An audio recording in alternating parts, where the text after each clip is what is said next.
Aló, muy buenos días con todos. ¿Cómo se encuentran esta mañana? Buenos días, Juanca. Hola Juan Carlos, buenos días. Hola, Juan Carlos. Buenos días, Griselda, William. ¿Cómo estás, Adrián? Estoy Jacoba, ¿no? Jacoba, ¿no? Sí, Jacoba. Ya. Sí, Es decía. que se me me- pone por default el Criseda cuando me login con la U, porque ese es mi nombre en el dedo del. Tu primer nombre. Bueno, listo. Buen día con todos. Espero que hayan podido descansar bien o haya amanecido un bonito día como para salir a pasear, así que terminemos rápido para salir, ¿no? Espero que el día de hoy podamos avanzar un poco.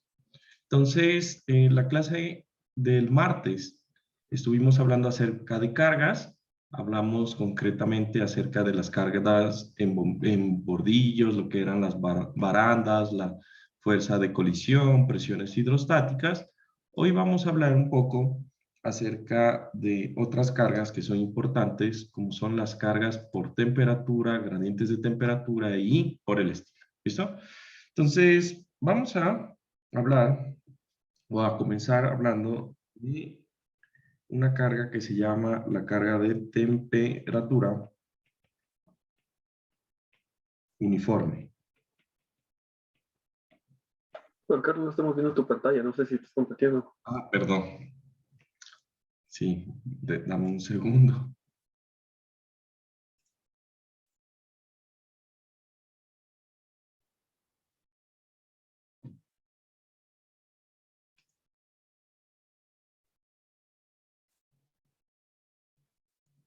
A ver.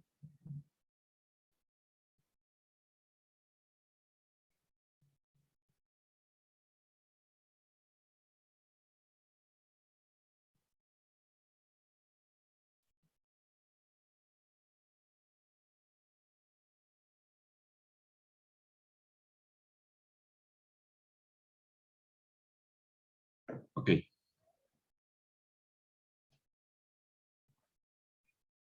Ahora sí.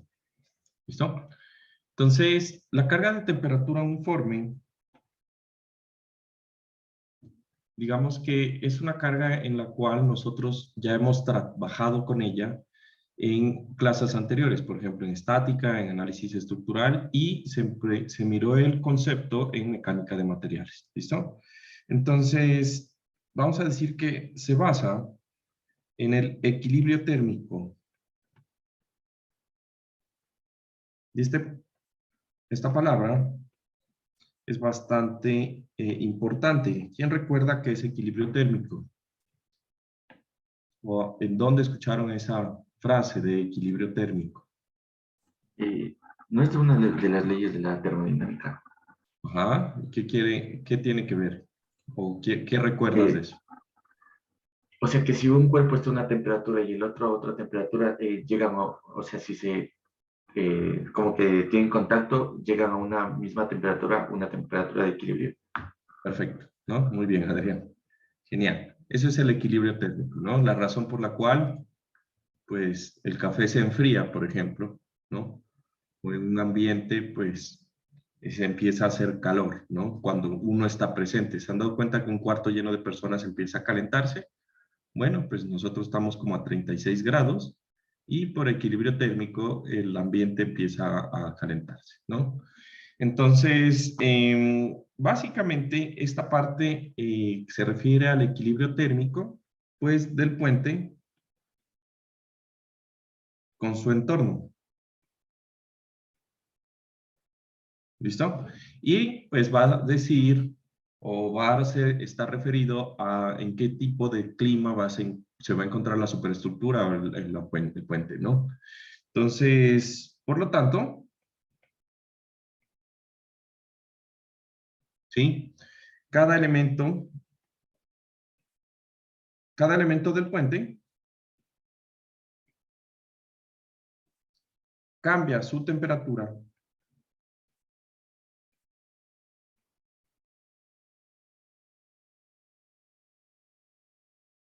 gradualmente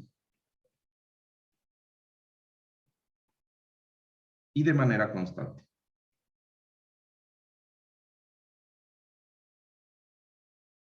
¿Listo? Entonces, los elementos que se deben considerar para este análisis,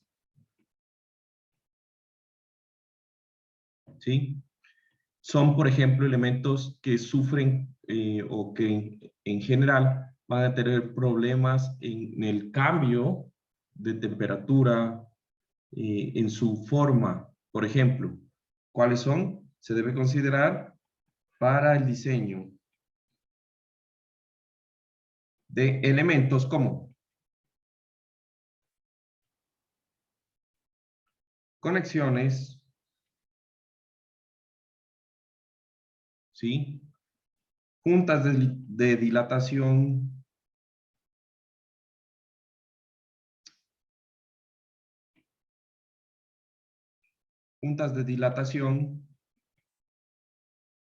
sillas de apoyo,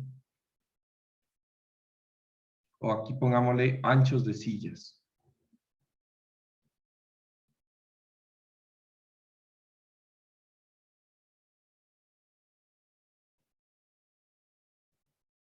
Anchos de silla,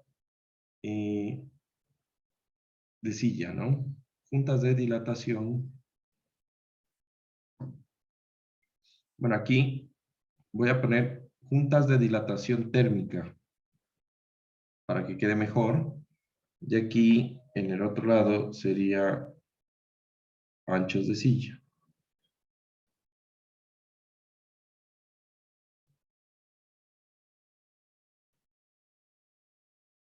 Listo. ¿Listo? Entonces, ¿cómo se va a calcular? Pues realmente lo que nosotros calculamos es un épsilon, que sería una deformación unitaria, que le vamos a llamar épsilon TU, que es la deformación unitaria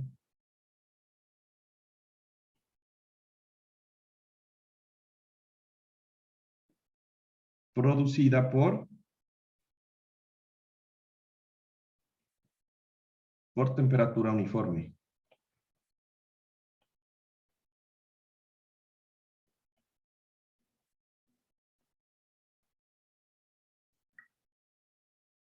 ¿Listo? Entonces, esta se va a calcular como alfa por delta de TU, ¿no? Donde alfa, pues va a ser el coeficiente de expansión térmica.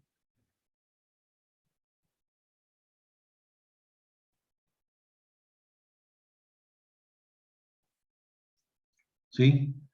Y delta TU, perdón, va a ser igual a la temperatura final menos la temperatura inicial, ¿sí? Y esto va a ser la variación de temperatura.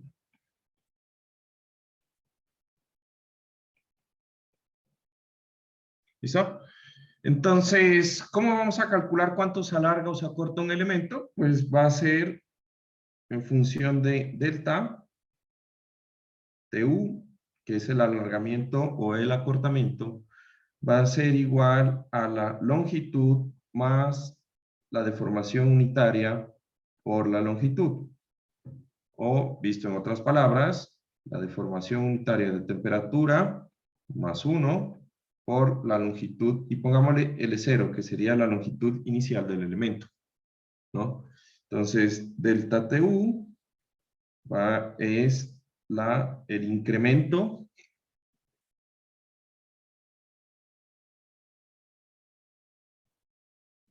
de longitud,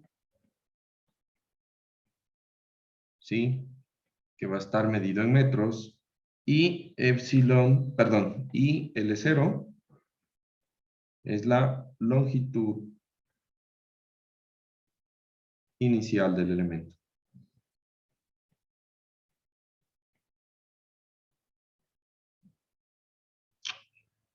¿Listo?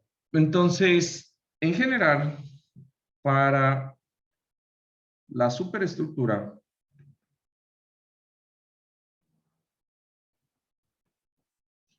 L0 se mide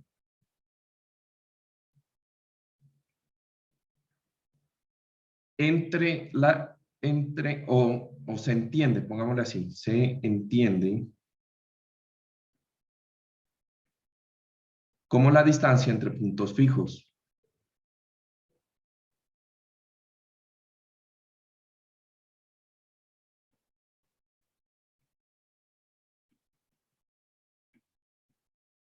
¿Listo?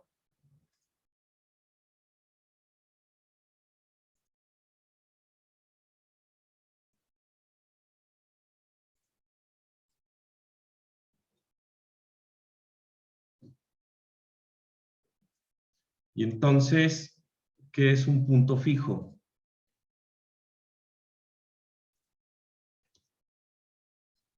Entonces, supónganse que tienen un puente que es así, ¿no?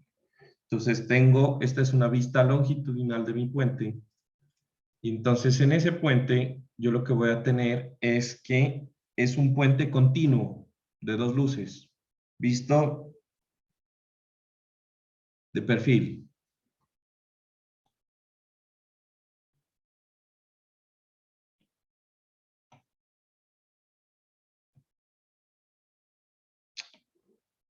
Creo que lo voy a dejar ahí. ¿Listo? Entonces, ¿qué pasa? Como es un puente continuo, aquí estoy diciendo que los estribos no están conectados monolíticamente con la superestructura. ¿Se nota? ¿Sí? Entonces, ¿por dónde se va a recorrer? Pues toda la superestructura se va a cortar o se va a alargar en los extremos que están conectados con con los estribos.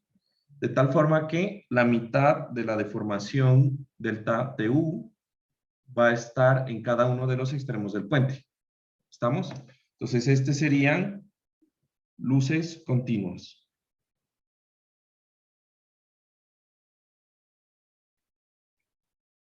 ¿Listo? Pero nosotros también tenemos otro fenómeno, que sería un puente en donde sus luces no son continuas, sino que es un puente simplemente apoyado. O sea, este es de luces simplemente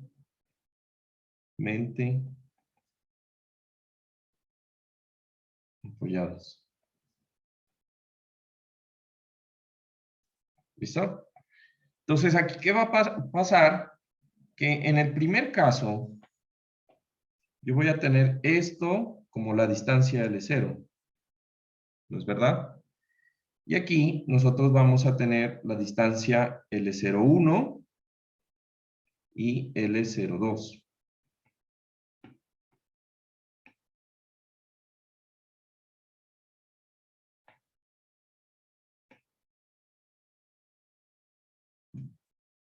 Y por lo tanto voy a tener unas deformaciones en los extremos de lo que serían mis losas.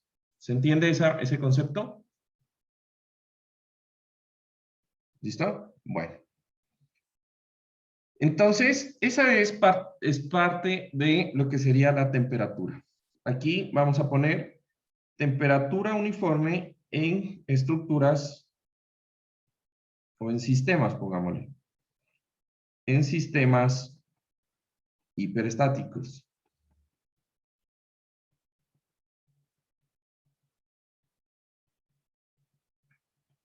¿Listo? Entonces, esto se refiere a el problema que tenemos nosotros en estructuras hiperestáticas, ya sea puentes, ya sea edificios, ya sea lo que sea, con la temperatura, o armaduras, por ejemplo. Entonces, ¿quién recuerda cuál es el problema que tiene una estructura hiperestática cuando se la somete a temperatura que no tiene una estructura isostática, por ejemplo? ¿Se acuerdan?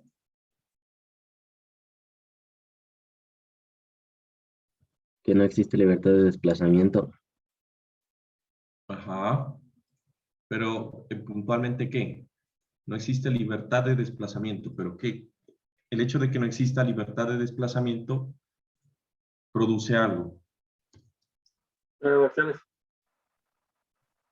Deformaciones, Produce fuerzas internas porque no se puede deformar el elemento. produce fuerzas internas, ¿no?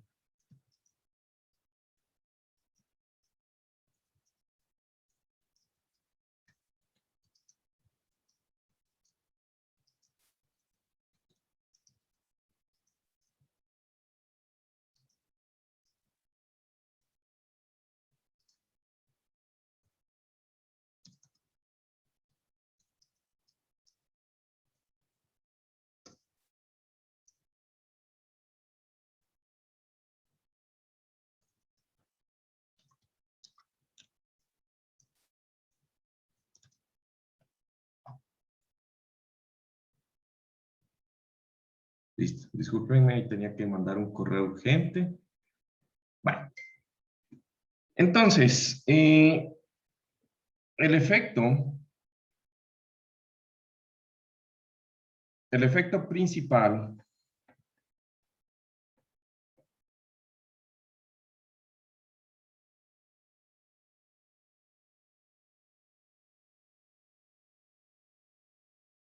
es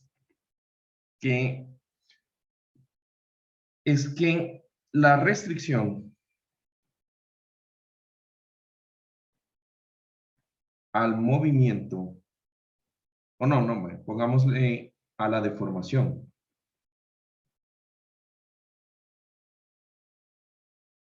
producida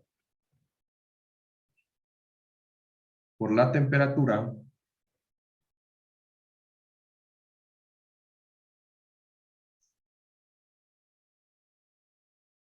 genera fuerzas internas axiales.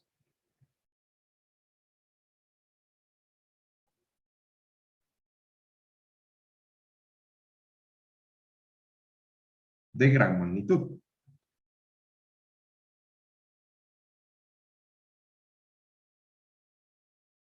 ¿Listo?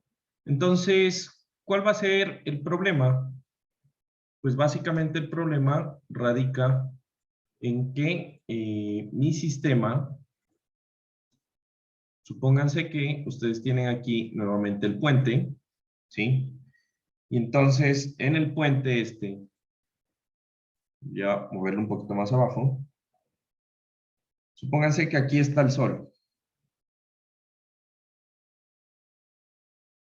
Oigan, se me acaba de ocurrir.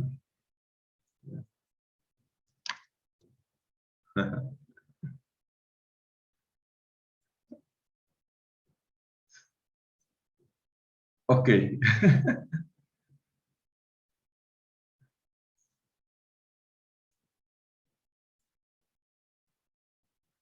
A ver, veamos si funciona.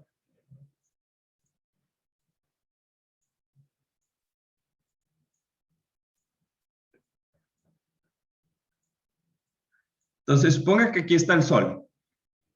¿Listo? Entonces, ¿qué va a pasar? Que el puente va a tratar de hacerse más grande. ¿Sí o no? ¿Qué opinan? No sé si solo es a mí, pero hay un cuadro gris. Ay, no pueden ver el chiste. Con razón nadie se ríe. ¿Ahí? Ay, sí, ahí. Ay, sí. Dije, estoy perdiendo el toque. Bueno. Entonces, sale el sol y el puente se empieza a estirar. Entonces, ¿qué va a pasar? ¿O qué puede suceder? Más que todo, que qué va a pasar, sino que puede suceder. Entonces, sucede que este elemento, bueno, que lo voy a poner de color verde para que se distinga,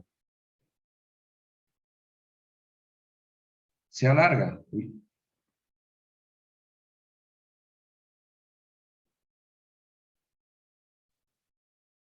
¿Notan lo que pasa ahí? ¿Qué pasó ahí, en ese dibujo que hice? Bueno, que modifiqué, de hecho, ¿no? En el momento en que se alarga, puede llegar a tocar los estribos. ¿Se entiende que están los estribos? ¿Sí? Entonces, este pedazo de puente se va a encontrar un punto fijo que no va a poder pasar. Y por lo tanto, el estribo empieza a aplicar una fuerza P de compresión. O una fuerza de compresión. ¿Sí? ¿Cómo se calcula esa fuerza, por cierto? ¿Recuerdan? ¿Cómo se calcula esa fuerza de compresión? A grandes rasgos, para que se acuerden, porque esto lo vieron en mecánica de materiales, luego en análisis estructural, pues yo sé que lo que se alarga va a ser esta deformación delta TU, y yo sé que esta deformación delta TU, ¿sí?, está asociada a la rigidez axial de un elemento, que en este caso la rigidez axial es E A sobre L. O mejor dicho, que K axial, o no, pues más fácil. Y yo sé que en un elemento axial, la deformación es la fuerza por la longitud por E entre A. ¿Sí o no? Esa es la ecuación de mecánica de materiales. Entonces yo lo que voy a hacer es esto, pues, la deformación igualo estas ecuaciones y me queda que entonces que la fuerza P de compresión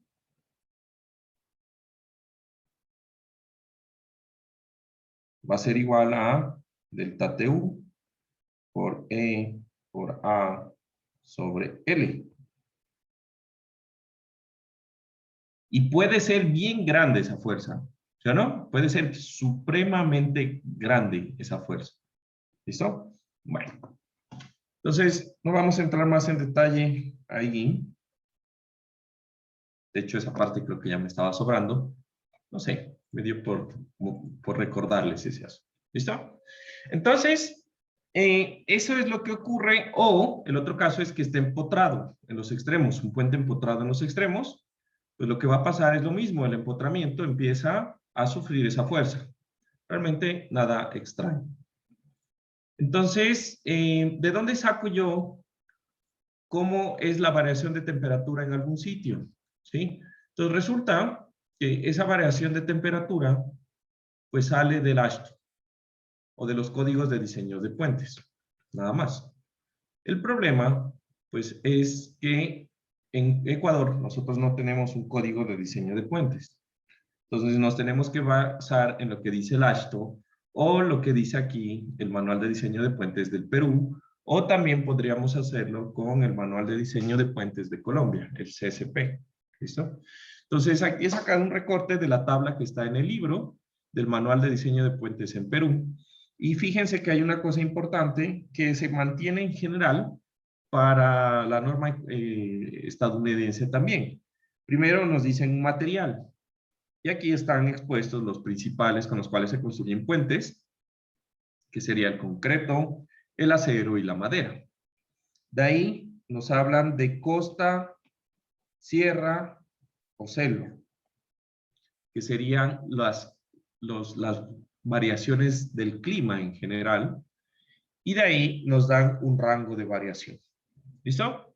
Entonces, esta parte es importante porque, por ejemplo, nosotros podríamos sacar los datos del INAMI. ¿Recuerdan qué es el INAMI? Ustedes trabajan con el INAMI, con Sixto. Estoy casi seguro que usan Sixto para todos los datos. Usan al INAMI en la clase de Sixto para toda la parte de hidrografía, hidrología, toda esa parte. ¿Listo? Entonces, ¿qué es lo que pasa? Que eso es válido cuando hay registros del INAMI de las estaciones meteorológicas, que comúnmente estas están dentro de la ciudad, ¿sí? Sin embargo, pues no todos los puentes están dentro, se construyen dentro de la ciudad, y la mayoría pues se utilizan o se usan para colocar puentes en las carreteras que atraviesan pues el país. Entonces, en este caso es un poco complicado. tendría que encontrarse básicamente dos parámetros. El nivel de máximo temperatura en el año y el nivel de mínima temperatura en el año, de tal forma que usted pueda tener un intervalo. ¿Ya? En la tabla de Estados Unidos tenemos problemas, porque por ejemplo aparece que para las estructuras metálicas nosotros vamos a tener valores bastante menores al 0 grados centígrados, ¿no? Y pues eso ocurrirá en algunas zonas. Por ejemplo, usted podrá decir, bueno, en Papayacta, que si se congela, de pronto puede ocurrir esto, pero pues no en todos los territorios va a ocurrir. De tal cosa, pues, que esta es algo un poco, de alguna forma un poco difícil por ahora aquí en Ecuador, ¿no? Ahora, el delta de temperatura, ¿no? Entonces, una cosa del delta de temperatura es cómo yo lo calculo. Entonces, supongamos que yo tengo aquí esto de el clima moderado, según esta tabla. Entonces, yo digo, bueno, el delta de temperatura, dijimos que es la temperatura final menos la temperatura inicial. Entonces, en concepto, ¿usted qué debe saber? La temperatura final es igual a la temperatura de medición más el incremento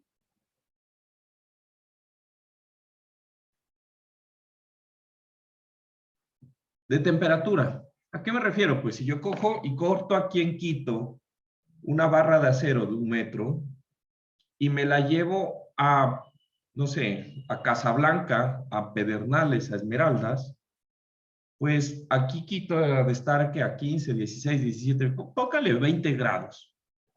Y allá en la costa, pues va a subir a 26. Por lo tanto, el metro que yo corté aquí va a cambiar de temperatura y va a aumentar de longitud. ¿No es verdad? Entonces, aquí cuando nosotros hablamos de la subida de temperatura, supongamos que nosotros decimos que Quito está a 16 grados centígrados, entonces yo tendría un incremento de 17 grados centígrados y eso me daría 33 grados centígrados, ¿no? Ahora, la T mínima es lo mismo. Entonces yo cojo y corto 1 metro de acero en Quito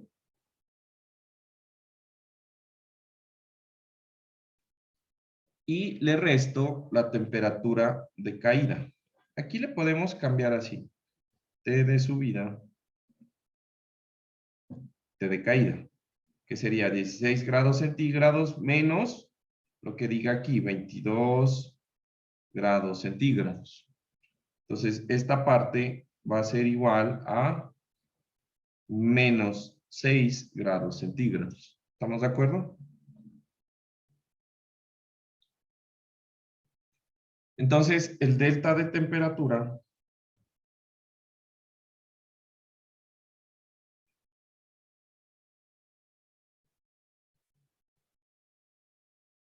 va a ser 39 grados centígrados. ¿Ya? En la ecuación, ustedes están de acuerdo que esta temperatura de medición se anula por la operación. ¿No es verdad? ¿Sí? Por la medición se anula. Pero en concepto, lo que yo les quiero transmitir es que si ustedes, por ejemplo, llegan a construir un puente y lo fabrican aquí y lo van a poner en Manta, pues lo que va a pasar es que tienen que construir todo para que se alargue. Digamos que es un puente de metal. Entonces, todas las piezas van a quedar con una temperatura mayor. La distancia entre huecos va a ser mayor. Todo va a ser mayor. Y deben estar conscientes de que existe ese problema. Ha habido casos en donde los elementos se construyen, calzan aquí perfectamente y se los llevan a otro lado. Y debido a esa variación térmica, pues el elemento ya no funciona, ya no calza, ¿ya? No es nada más. ¿Listo? ¿Preguntas de esta parte? Bueno, ¿qué más tenemos?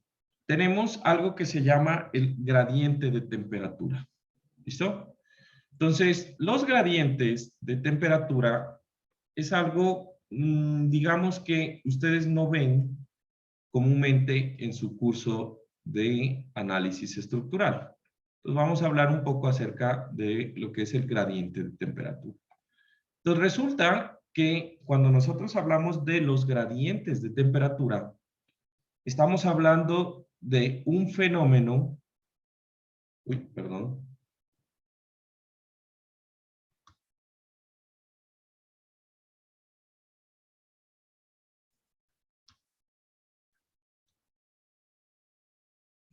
Ya hice.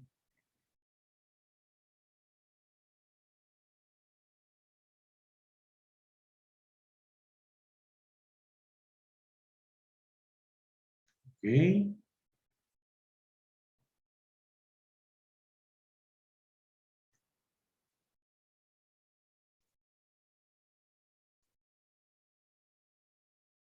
Ok, creo que no lo puedo hacer ahorita así. A ver.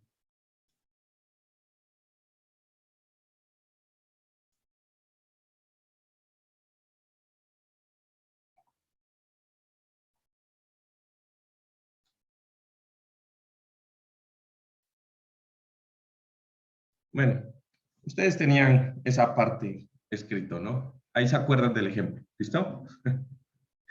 Bueno, entonces, ¿qué son los gradientes de temperatura? Básicamente, quiero que se imaginen esto.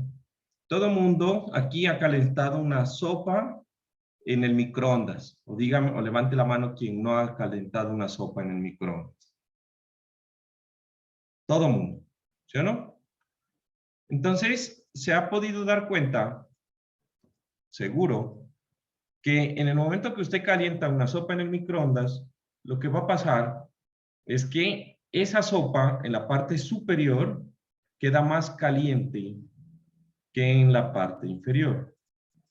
¿Estamos? ¿Sí? O sea que por dentro. ¿Listo? Entonces, ese fenómeno también ocurre en puentes y en todo, realmente. Por eso, pues, el techo de nuestra casa está más caliente y empieza a crujir. Las ventanas empiezan a crujir en el calor. Y bueno, todo ese fenómeno. ¿Listo? Entonces, el gradiente de temperatura ocurre por una diferencia de la temperatura a lo largo de la profundidad de la estructura y de los elementos que la componen. Entonces, nosotros vamos a tener una temperatura en la parte superior diferente a la temperatura en la parte inferior. ¿Listo? Eso es básicamente el fenómeno. Entonces, ahora quiero que se imaginen lo siguiente. Supónganse que ustedes tienen un puente de vigas como este, ¿no? Esta sería una sección. ¿Esto es transversal o longitudinal? ¿Qué opinan? Transversal. Transversal. Transversal. En donde si yo la veo longitudinalmente, yo voy a mirar que este espesor de la losa de voladizo va a ser este espesor y toda la profundidad, esta de aquí, va a ser pues esta profundidad. ¿Listo? Entonces, esta es una sección longitudinal.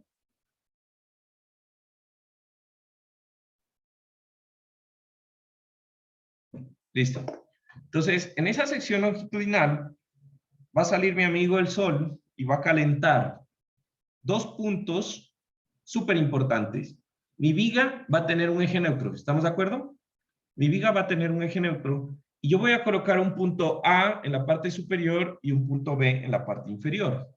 En ese punto A va a recibir directamente los rayos del sol, mientras que el punto B, que está por debajo de la superestructura, no va a sentir tanto calor y se va a mover, se va a calentar, pero no tanto como el punto A. Entonces, si yo tengo un diagrama de deformaciones unitarias, inicialmente mi estructura va a tener un plano vertical antes de recibir calor, ¿no? Y en donde el punto A y B forman una línea totalmente vertical y perpendicular respecto a ese eje neutro que tracé. En el momento en que este punto A se calienta, va a pasar a este punto A'.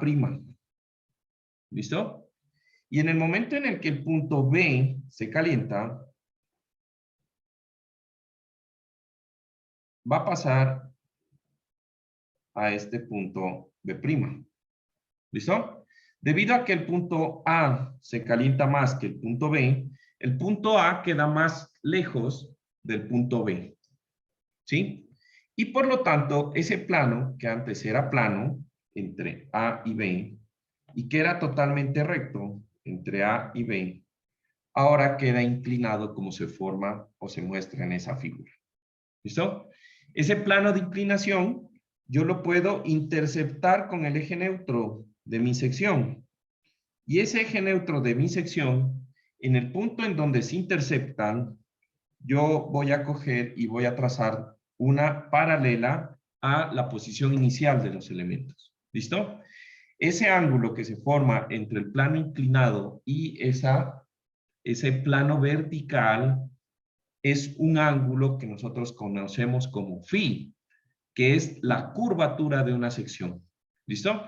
Y esa curvatura de la sección, sabemos por análisis estructural, por mecánica de materiales, que la curvatura de una sección va a ser igual al momento sobre el E por I que está ocurriendo en ese sistema.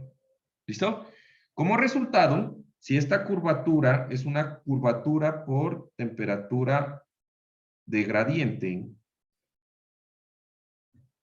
yo puedo saber que el momento producido por la temperatura gradiente es igual a la curvatura multiplicada por el módulo de elasticidad por la inercia de la sección. En resumen, lo que nos produce un gradiente de temperatura en nuestra estructura es un estado de flexión en los elementos que tienen el gradiente. ¿Listo? Entonces, adicionar al momento por carga muerta, por peso propio, por carga vehicular, yo tengo que adicionar el momento de temperatura para poder hacer el refuerzo por flexión de mi superestructura. ¿Se entiende?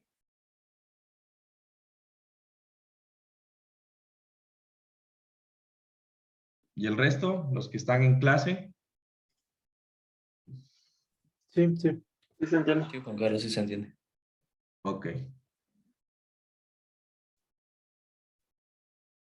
De verdad necesito la otra pantalla, ¿ah?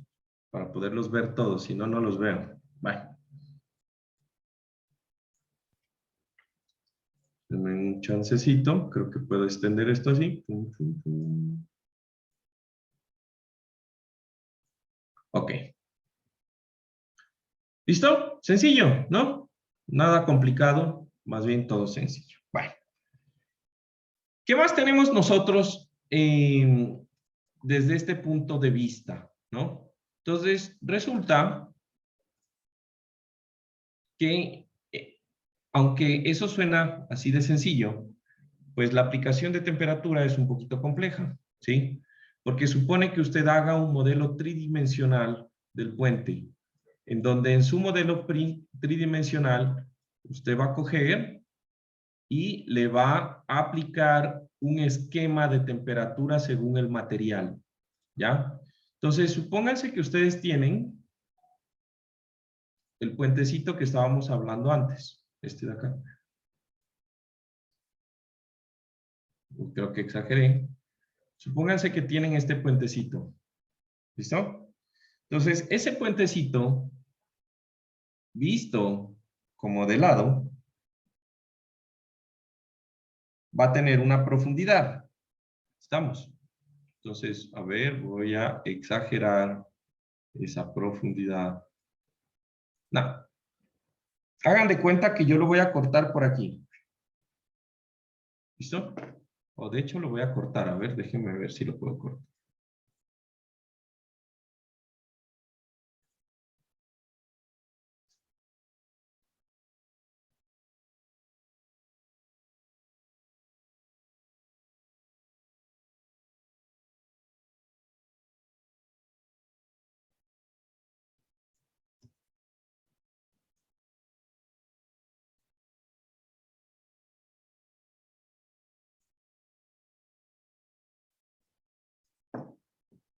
¿Listo?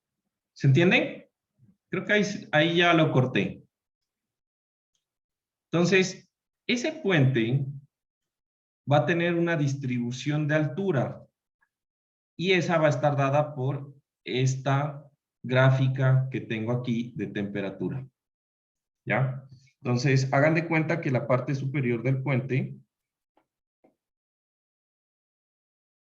esta, en ese punto va a tener una temperatura que se llama T1. Esta parte de acá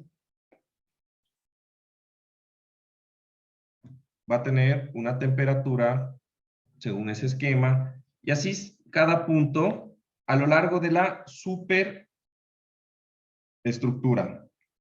¿Se entiende? Entonces, a mí me va a tocar hacer un puente en SAP tridimensional donde voy a modelar por elementos finitos la superestructura del puente, la parte inferior del puente y las vigas del puente. ¿Listo? En este caso es un puente en concreto, ¿sí? Entonces, ese puente en concreto va a tener una distribución que va a ir de T1 a T2, de T2 a 0, de 0 a una temperatura T3 en estas distancias. Entonces, este es para lo que sería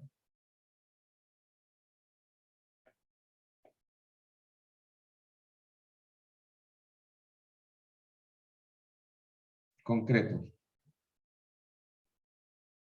Si por el contrario tienen un puente de acero, lo que va a cambiar es un poco el orden. Va a llegar en este punto y se va a ver completamente uniforme lo que sería la temperatura. O sea, esto es acero. ¿De dónde salen esas temperaturas? Pues van a salir de las normas. También va a depender del tipo, del país, de donde se encuentre. Y por ahora, pues tenemos las temperaturas del Manual de Diseño de Puentes de Perú, en donde dependiendo de el valor del asfalto, por ejemplo, 5 centímetros de asfalto, si yo estoy en costa, la temperatura 1 es 35 y la temperatura 2 es 5 grados centígrados. Entonces tengo 35 grados, 5 grados. Y eso le voy aplicando en altura. ¿Se entiende? ¿Cómo aplico la temperatura? ¿Listo? ¿Podrías repetirle, Juan Carlos? Perdón. ¿Qué parte? La de cómo distribuías la temperatura sobre el acero. ¿La del acero? Ajá. Entonces, la del acero, a ver, déjame ver cómo.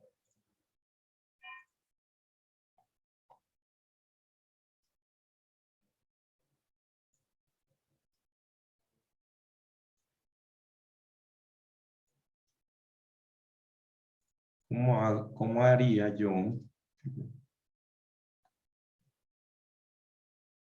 A ver, la del acero es, aquí esta estructura, que puse ahí de dibujo, es un puente en hormigón. ¿Estamos de acuerdo?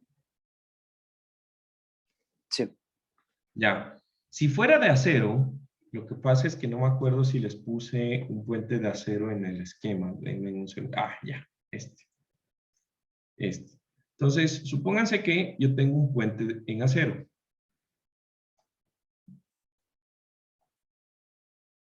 que tranquilamente podría ser este. Vamos a ver.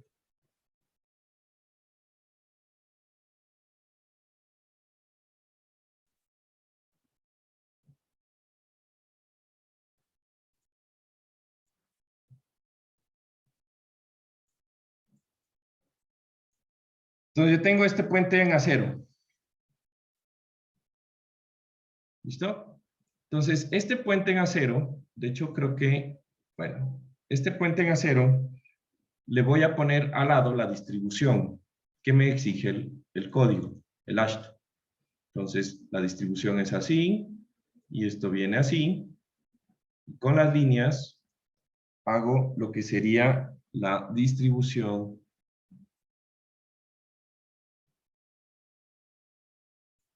de esas profundidades, ¿no? Entonces, tendría aquí que esta parte superior de la losa va a estar con una temperatura T1. Las vigas, acá abajo, van a tener una temperatura uniforme. ¿Listo? ¿Se entiende? En profundidad, esa es la distribución. ¿Sí? Entonces, en acero, en cambio, es así. Yo voy de aquí hasta este punto y tengo la distribución de temperatura T sub 2. En el espesor de la losa T, cambio y se vuelve constante. Todo esto es un punto en donde se vuelve constante la temperatura. ¿Sí? Entonces, ahora sí voy a subrayar, ya que tengo dos modelos diferentes. Entonces, para la distribución de temperatura de acero, yo tendría algo así.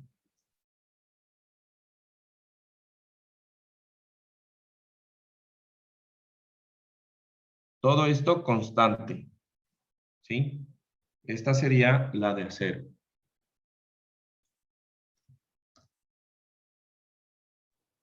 Gracias. Mientras que para la de concreto, si está de acá, yo tendría una distribución, voy a modificar estas fuerzas,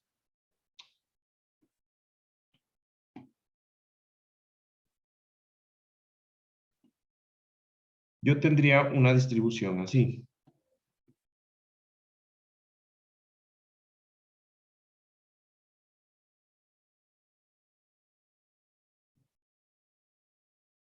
Llegando a 0.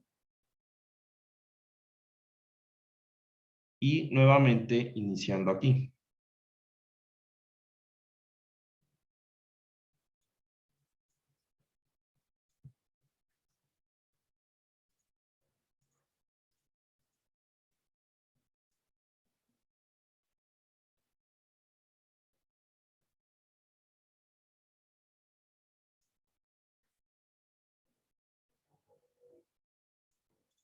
Yo creo que ahí sí ya se entiende mejor. ¿Qué opinan? Entonces, ahí se mira la distribución y la diferencia. ¿Se mira? Sí. Sí, Genial. Juan Carlos, ¿esa distribución de temperatura es 0 porque ahí, o sea, por esa estructura justo porque ahí es vacío o porque así se da en general en concreto? No, no, no. Ahí lo que te dice es que debido a la temperatura que hay, o mejor dicho, al aumento de temperatura que se produce por el sol, a una profundidad A, que es esta de acá, ya el sol no tiene influencia y ya no afecta. O sea, no hay más, no se aumenta la temperatura de esa zona.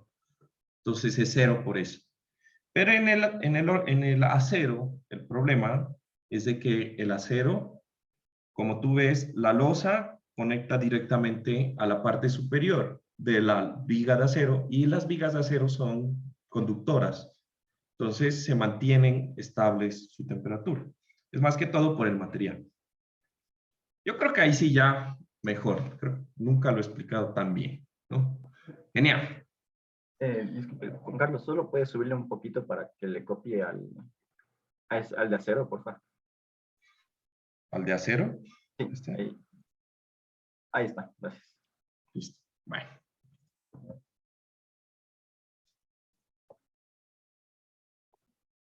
Listo. Ok. ¿Listo? ¿Qué más tenemos?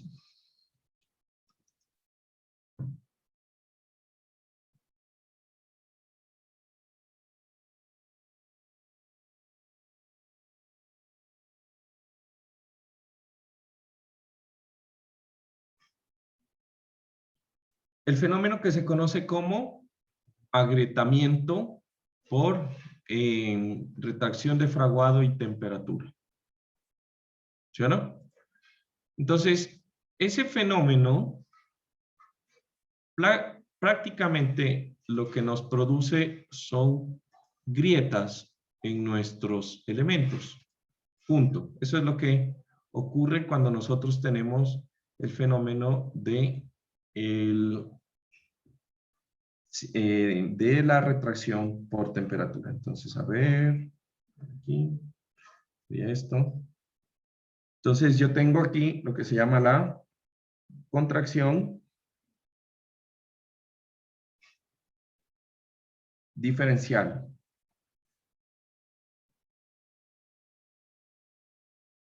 ¿Listo? O SH. Entonces, la contracción diferencial va a ser un fenómeno que se produce por la reacción exotérmica del concreto. ¿Sí o no? Ustedes recordarán por su clase de concreto, de que el concreto produce calor cuando se está fraguando.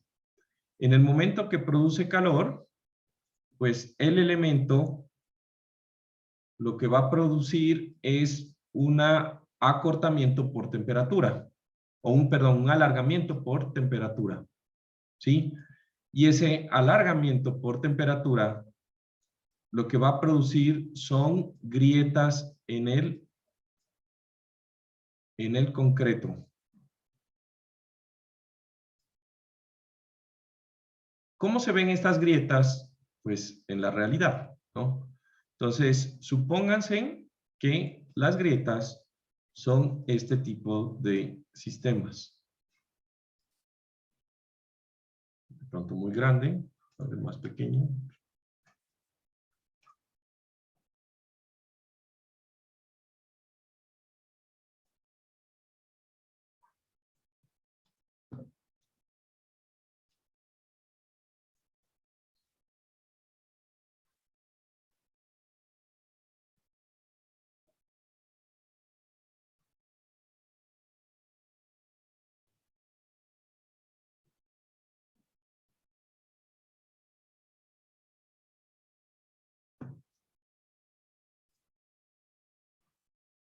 ¿Listo?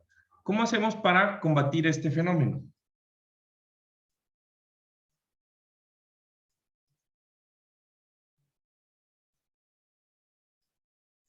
¿Qué les dijeron en su clase de hormigón? A ver.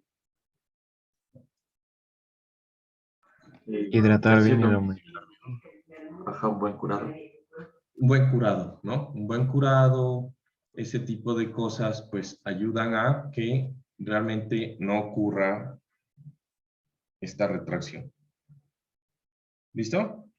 Entonces, lo que nosotros vamos a tener, ¿sí? También continuamente es un problema de colocación. Cuando yo coloco concreto nuevo con concreto viejo, que es lo usual en puentes, debido a que yo no puedo, pues, fundir todo un puente de un día para el otro, pues va a ocurrir ese fenómeno de contracción térmica o contracción diferencial, ¿sí?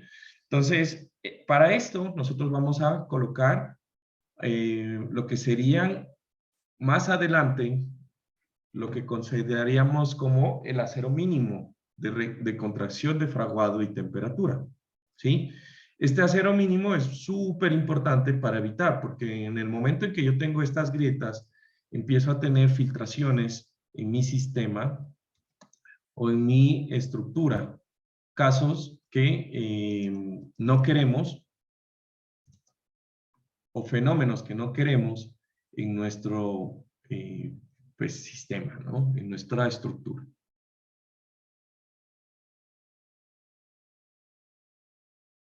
Otro fenómeno que nosotros tenemos por aquí es lo que se conoce como el efecto del creep, ¿no?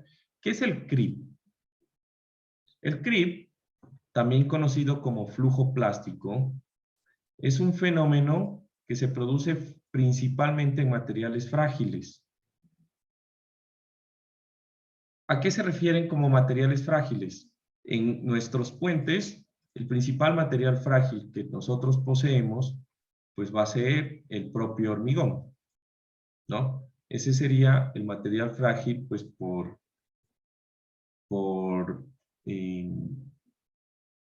eficiencia, por decirlo así, principalmente. ¿Listo? Entonces, se producen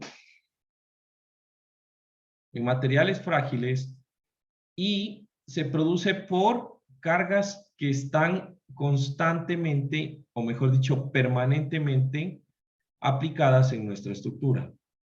¿Qué cargas están permanentemente aplicadas en una estructura? Pues el peso propio de la estructura. Carga muerta. La carga muerta, punto. El creep también es un fenómeno que se debe estudiar, por ejemplo, para lo que serían las estructuras pre-esforzadas o postensadas. En estas estructuras, con Fernando, ustedes aprenden que el creep hace que el cable de preesfuerzo, al mantener una carga de tensión constante, pues empiece a alargarse. Y en el momento en que se alarga, pues pierde la tensión, porque toda la tensión que se produce en los cables es debido a la deformación que se le imparte con la tensión, ¿no es verdad?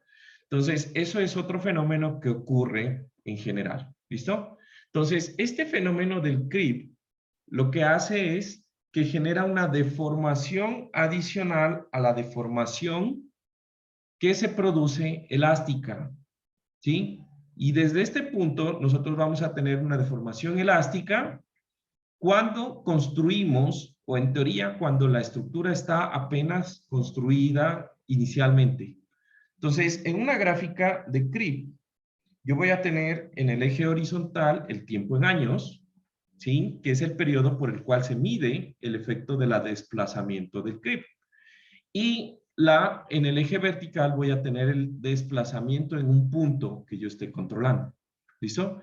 Entonces, en el año 0, yo voy a tener la deformación elástica. Entonces, hagan de cuenta, si yo tuviera una viga, la deformación elástica es la deformación que ocurre por el peso propio en mi estructura. Punto. La que ustedes y yo les enseño y la que ustedes aprendieron a calcular.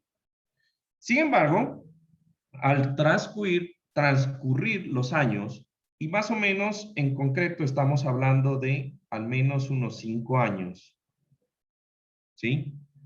Entre 3 y 5 años, la estructura empieza a aumentar de deformación, paulatinamente a través del tiempo, hasta encontrarse en una curva que tiende a una asíntota. Entonces, cuando ustedes aprendieron el concepto de asíntota, se dan cuenta que la asíntota es una línea cuya función se acerca, pero nunca toca. ¿Estamos de acuerdo? Eso es una asíntota, ¿sí? Entonces, el creep tiene una asíntota. Llega a un punto a lo largo del tiempo en donde ya no crece más, ¿sí? Algo interesante del creep es que si yo, o sea, es una deformación permanente, ¿sí? En donde si yo quito la carga del peso propio por alguna loca razón, me voy a la luna, me llevo el puente a la luna y allá la gravedad es menos y entonces el peso propio es menos, ¿sí? O la quito completamente y pongo en el espacio el puente, algo loco, pues aún quedaría la deformación producto del creep, ¿sí? ¿Por qué se produce el creep? Pues se produce por la microfisuración del concreto, ¿sí? Y entonces me he encontrado una imagen bastante interesante de esto aplicado en puentes. Entonces, fíjense esta imagen, ¿sí? tienen aquí, ven que esa viga está así. Miren la viguita.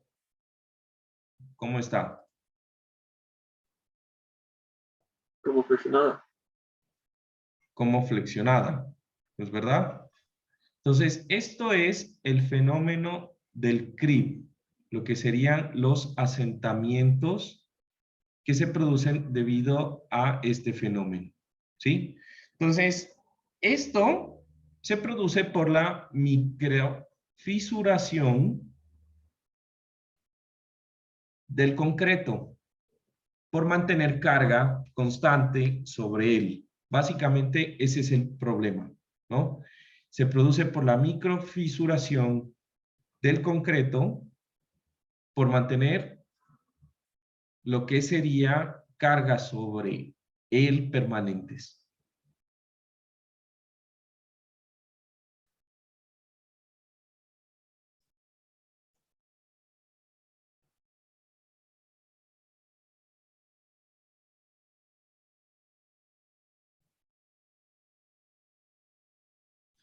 Juan Carlos, ¿y esa viga que pusieron ahí ya soluciona el problema o Dime. esa viga que pusieron ahí ya soluciona el problema o qué? No, esa viga que está ahí es la que tiene el problema de creep. Ah, ¿Me cachas? ya, pensaba que era lo longitudinal, ya. No, esa viga que está ahí justamente es la parte del problema que tiene de creep. ¿Listo?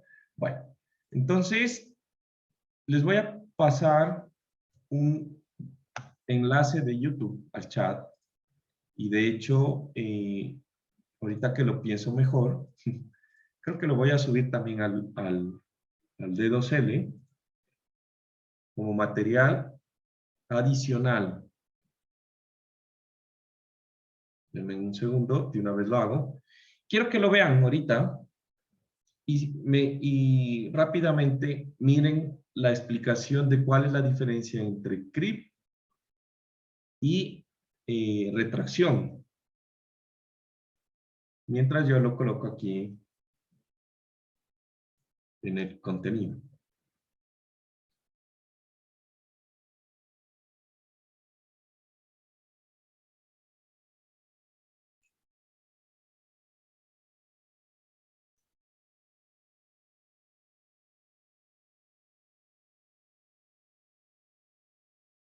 Déjenme ver una cosita.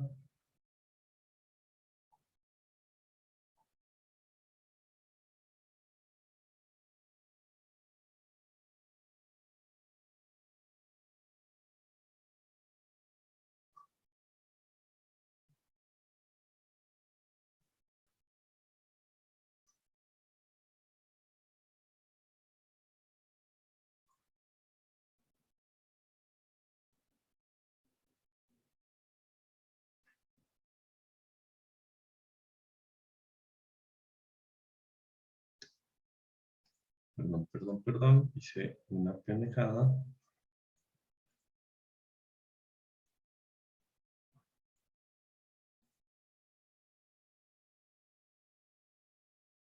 Ok, listo.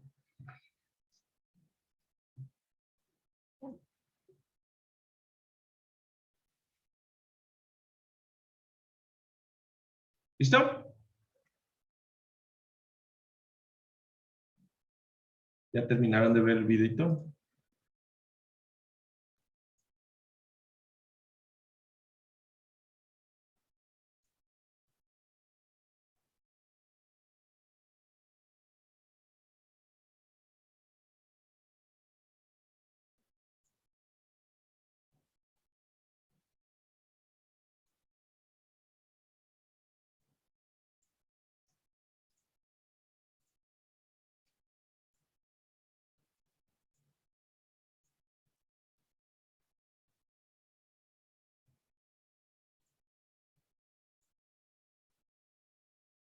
Bueno, entonces, el siguiente que vamos a ver son los asentamientos diferenciales.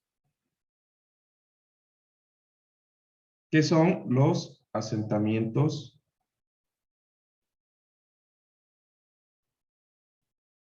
diferenciales.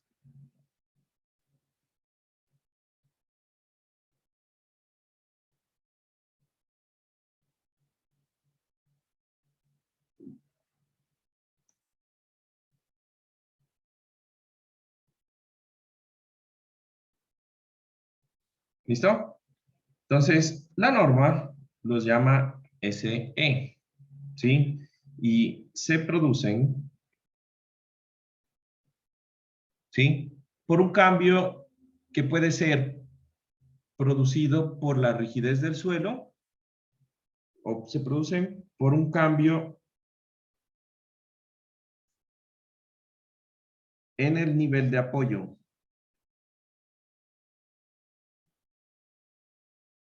De la superestructura.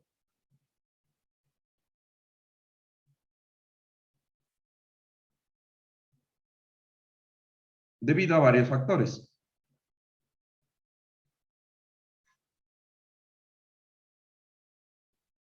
¿Cómo? Entonces, ¿cuáles pueden ser?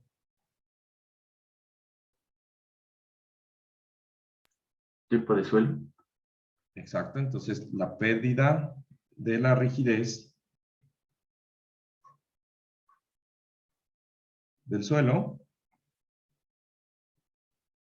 también puede ser lo que serían fenómenos como la socavación de estribos y columnas, cambiando la ubicación de estos elementos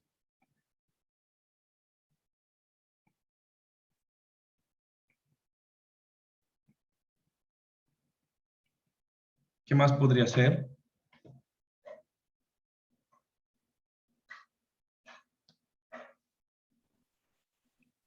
La pérdida de agua del suelo.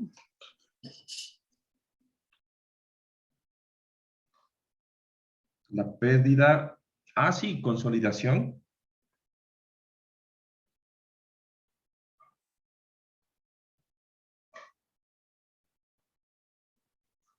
Flujos de agua. La consolidación del suelo.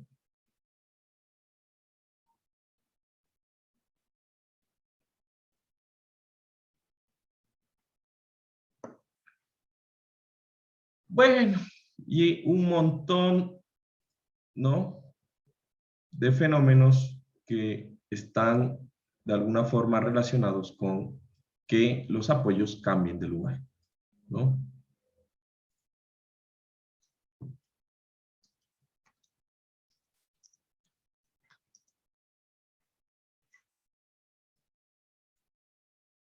Entonces, ¿qué producen estos fenómenos? O mejor dicho, ¿qué es lo que pasa con estos puentes?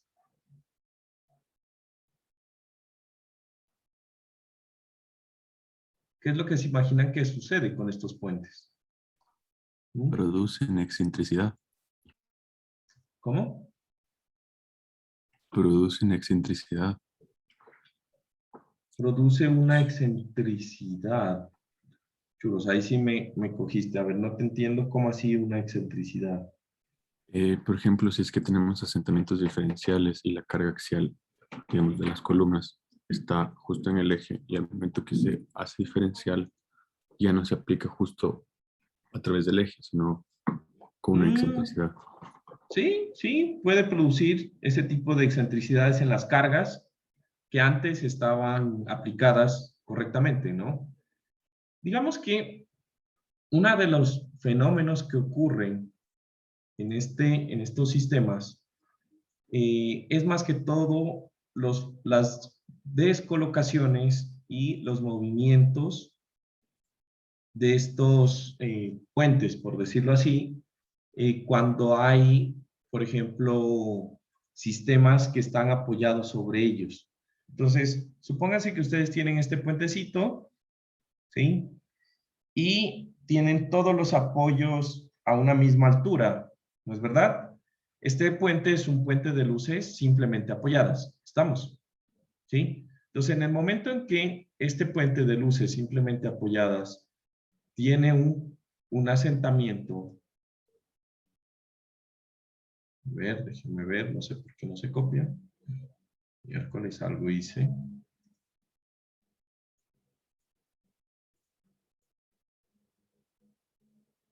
No se quiere copiar, a ver. No sé.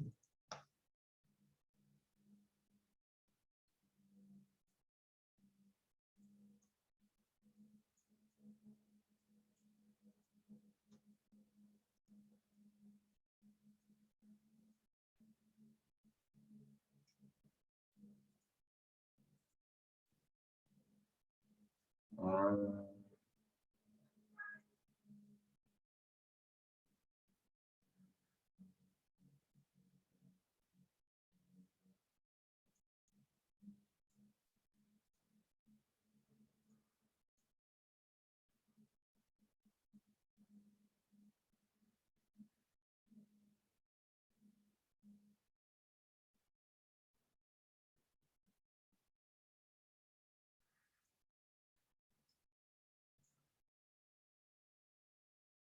Como para todo hay solución. Ok. ¿Listo?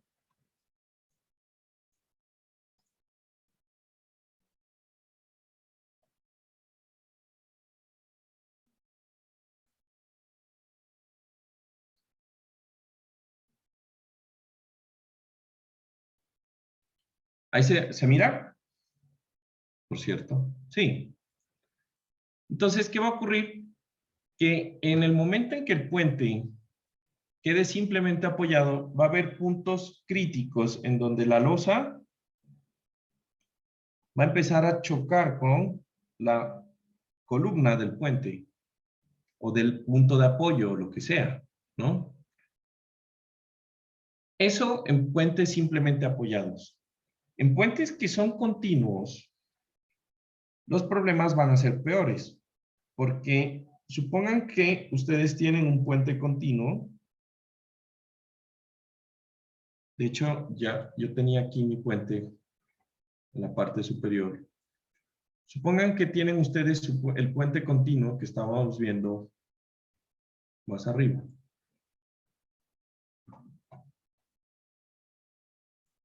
Entonces, ese puente continuo, y ahorita le voy a quitar lo que serían las cargas de compresión y toda esa cosa.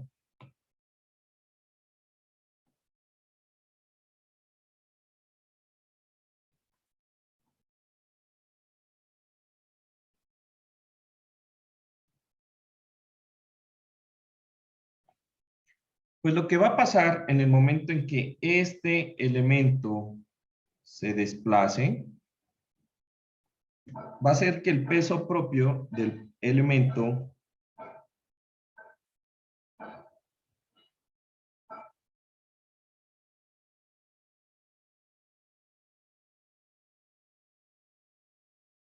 produzca ¿qué?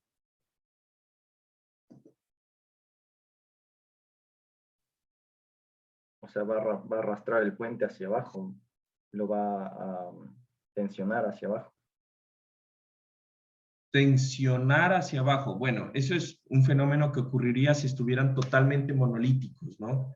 Pero aquí estamos diciendo que el puente está simplemente apoyado en el apoyo de la mitad. Pero entonces, ¿qué va a pasar con el puente? Por su peso propio se va a volver a apoyar. ¿Sí o no? Se va a volver a apoyar. ¿Y qué ven que toma o qué forma toma ese puente?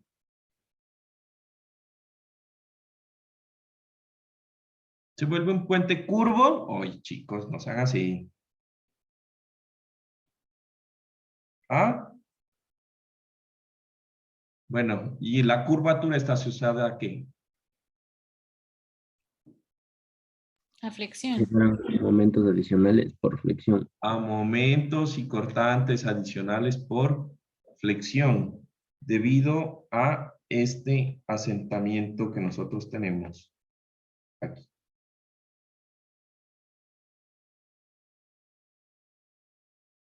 SE. Juan Carlos, una pregunta. Eso asumiendo que solo es por peso muerto, ¿no es cierto? Por la carga propia. No, pues por la carga propia, por todo lo que es carga muerta, instalaciones, todo, ¿no? Por los Ya. vehículos, ¿no? Pero en general, el asentamiento va a generar un fenómeno fuerte ahí. ¿Listo?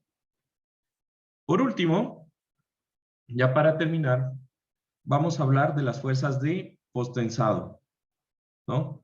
Entonces, ¿qué son las fuerzas de posttensado? O las fuerzas de posttensionamiento. Con Fernando ustedes se aprenden que prácticamente la clase de posttensado es una clase para aprender a calcular cómo se pierde fuerza en un cable. ¿Sí o no? ¿Han visto la clase con Fernando? ¿No? Bueno. Entonces, cuando la vean, lo que van a hacer es un curso de cómo, cuando yo le pongo una fuerza de tensión a un cable, cuáles son las 1000 maneras de perder esa fuerza dentro del elemento. ¿Listo? Entonces, las fuerzas de posttensado producen también fuerzas adicionales en mis elementos de concreto. ¿Cuál va a ser las fuerzas adicionales? Pues va a producir compresión. ¿Estamos de acuerdo? Directamente va a producir compresión en los elementos de vigas. ¿Ya? Y aparte, puede producir unos fenómenos de momentos internos que están de alguna forma calculados para que ocurran. Yo quiero que ocurran esos momentos internos. Yo quiero generar una deflexión por el cable del posttensionamiento, pero esos momentos van a producir unos cortantes y unas fuerzas en los apoyos que deben considerarse dentro de mi análisis estructural, que son adicionales a los producidos por el peso propio y las cargas vivas en los elementos, ¿no? Entonces, esas fuerzas, cuando ustedes hacen el análisis estructural, digamos que con Fernando, ustedes van a aprender a calcular las fuerzas de pérdida del proceso de posttensado, ¿sí? Sin embargo, pues todo el proceso que ocurre internamente por el efecto del preesfuerzo es un fenómeno de fuerzas bastante complejo. Por ejemplo, aquí me he encontrado un diagrama de todas las fuerzas que intervienen cuando yo estoy calculando las fuerzas de preesfuerzo, ¿no? Entonces, ustedes se dan cuenta que existen dos pares de momentos adicionales, empieza a haber un problema de compresión en el hormigón, ¿sí? Y empiezan a mirar que adicional a la carga de flexión que existe en una viga, yo voy a tener también el problema de que va a ser un elemento flexo comprimido. ¿Qué otro elemento flexo comprimido nosotros conocemos? Un elemento flexo comprimido, típicamente. Una columna. Una columna, ¿no? Entonces, los elementos flexo comprimidos, por definición, pues tienen que diseñarse por fenómenos de diagramas de interacción carga axial momento. ¿Listo? Bueno. ¿Listo, chicos? Entonces, con esto terminamos. Espero que tengan un excelente fin de semana y no se olviden que ya está cerca por ahí el primer examen. Entra todo lo de cargas, todo esto que hemos visto, teoría, etc. ¿Listo? Para terminar, una buena noticia. Estoy gestionando ahí con la universidad para ver si nos pueden comprar el Ashton nuevo, porque la verdad no lo he encontrado. No está por ningún lado. No hay licencia en internet. Si lo encuentran, me avisan, ¿ya?